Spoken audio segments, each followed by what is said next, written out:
Welcome to Coruzant Technologies, home of the Digital Executive Podcast. Welcome to the Digital Executive. Today's guest is Rachel Serwetz. Rachel Serwetz began her early professional experience at Goldman Sachs in operations, followed by a role at Bridgewater Associates in HR. From there, she was trained as a coach at NYU and became a certified coach through the International Coach Federation. For the past 3.5 years, Rachel has been building her company, WOKEN, which is an online career exploration platform to coach professionals through the process of figuring out their ideal job and career path. Throughout her career, she has helped hundreds of professionals with career exploration, job search, and career success. She has also attained her tech MBA from NYU Stern, serves as an adjunct professor of entrepreneurship at Binghamton University, and has previously served as a career coach through the Flatiron School, Columbia University, and Project Activate. Well, good afternoon, Rachel. Welcome to the show. Thanks for having me. Awesome, Rachel. This is exciting. We got to talk a little bit prior to jump on here on the podcast, and just looking at everything you're doing is so exciting. And I was really looking forward to the podcast. So this is where we're going to jump into some questions and kind of hear some of your story so we can share with our global audience. So Rachel, you've got quite the career working in investment banking, program manager, career coach, and now founder and CEO at WOKEN. Could you share with our audience the secret to your career growth and what inspires you? Oh, wow. Yes. Start diving right in. So career growth for me, it was this sort of curiosity and hunger to figure out what I actually wanted to do. Like that's kind of what drove my career, because when I moved from Goldman to Bridgewater, I moved from like operations into HR. So that first jump was me trying to get closer to what I thought I wanted to be doing.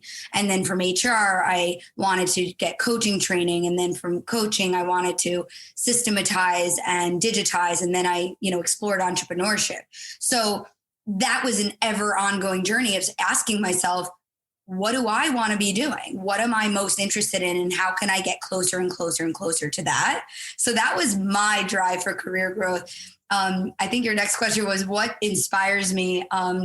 What inspires me is pretty much just providing value in the most specific way I know how, and so I built something that is a bit novel and, valuable. And that, seeing the impact we have had and could have on such a great scale is what inspires me to keep doing what I'm doing. That's amazing. And I love that you're following your passion. I know, not to sound, like a cliche, but truly once people latch on to something that they're passionate about and it clicks, things really take off. So I appreciate you sharing your part of the story on that. And Rachel, as you know, everybody globally has had to make these major shifts, pivots, this new normal, right? Especially New York, where you're at. Could you maybe share with us what you're doing to help your organization stay relevant in this economy? Yeah. We were lucky that we I'm not going to say we were already relevant. We were already in a business model that was kind of COVID proof, COVID friendly, because, I do essentially virtual career coaching, both through software and digital tools, as well as live career coaching. But I actually never did that in person. I mean, we ran in-person events and speaking engagements, but my business itself was actually already virtual, which is, good. And of course, now just job support, career support is more relevant than ever, of course, right? People are searching for work or they're working. And then because of COVID, they're realizing when you're working from home and you're sort of stripped of all the fun joys of our life, we realize, well, I disliked this role before, but now I'm like really miserable. So, it makes people kind of come out of their shell and say, this is a moment to pause and reset and rethink, because, we can somehow put a Band-Aid on, hiding our misery in our jobs by doing all these fun outside of work things. But then, in COVID, it just really shines a light on your career. And, I think people are trying to reinvest in themselves and say, you know what, I want to enjoy my everyday, not just the things that were stripped away. I want to be productive and creative in a job that aligns with me. And, we are here to tell people that is actually feasible. That is something you can find. I know it always sounds way too good to be true. But so we were kind of COVID ready, I guess. That's great. I appreciate you sharing your story around your preparation and during some of the challenge. Some businesses were not as fortunate, and some, like yours, was very fortunate because they were already operating in that remote model. So thank you. Rachel, let's talk a little bit about tech, since this is a tech platform. Are you currently leveraging any new or emerging tech in your platform or business? Anything you might be able to share with us today? Yeah. It's funny because we're still early, but what's ironic, I know, this is a tech space that we're talking in, but we actually started very simply. And so what I think is more innovative about what we do is actually the unique processes. So we're, I would say, applying tech and really just web design to a new field. So it's not so much the tech is new, it's, leveraging tech to help enhance and complement and scale and make career coaching accessible and affordable in a way that it really hasn't been. So, in particular, beyond just tech, we actually use web design to say, how can we teach somebody, what the steps are, what to do next, where to do it, how to do it, why to do it, when to do it, and provide an organized workspace to guide you through both career exploration and job search processes. So we use tech where it works, but we still have a human coach there. So there's definitely a balance. We don't want to over automate processes that are really inherently human, right? And that's a delicate thing in the career tech world or the HR tech world. So it's not super advanced yet, but in the future, we absolutely can and will use probably natural language processing and sentiment analysis and even data visualization and, lots of advanced things. We hope to explore that. But for right now, it's very much this user-generated, user-driven platform where, we try to use tech to systematize and simplify and structure and organize a process and really just leverage tech where we feel it works best in the career process.